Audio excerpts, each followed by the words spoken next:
Good morning everyone! Today magluto tayo ng tulingan na laing. So, una, i-prepare lahat ng ingredients katulad ng onion, garlic, ginger, at igisa-gisa natin sa kawali.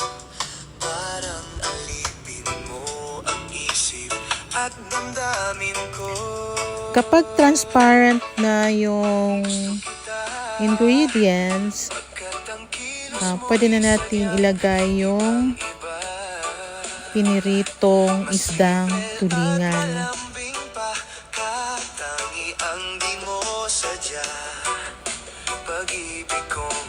Bale, 1 kilo pala itong tulingan binili ko, tapos ginawa kong prito muna. Magkano na ba dyan sa inyo ang isdang tulingan?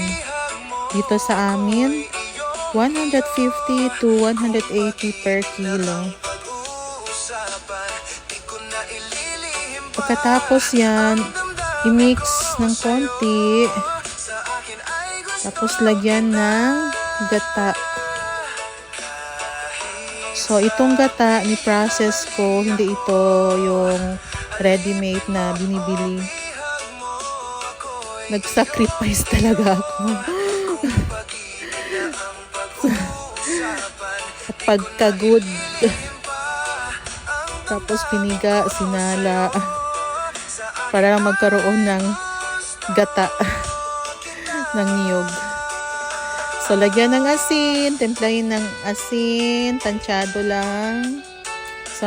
Tapos, ng kutsaritang asin ang nilagay ko. Tapos, nilagyan ko na lang din ng sili. 3 piraso, hiniwa ko sa gitna.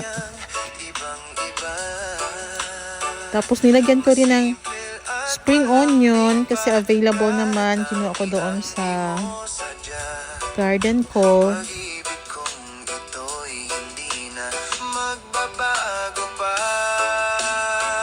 Tapos sinunod ko na yung dahon ng gabi. Yung binilad ko, yung isang araw. Karne ng baboy sana ilagay ko kaso hindi available. So, yun na lang tulingan. Masarap man din ang isdang tulingan gawing ginataan. Gawing laing, I mean.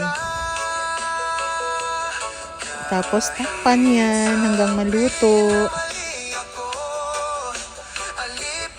Nilagyan ko pala ng lemongrass, hindi lang na-videohan.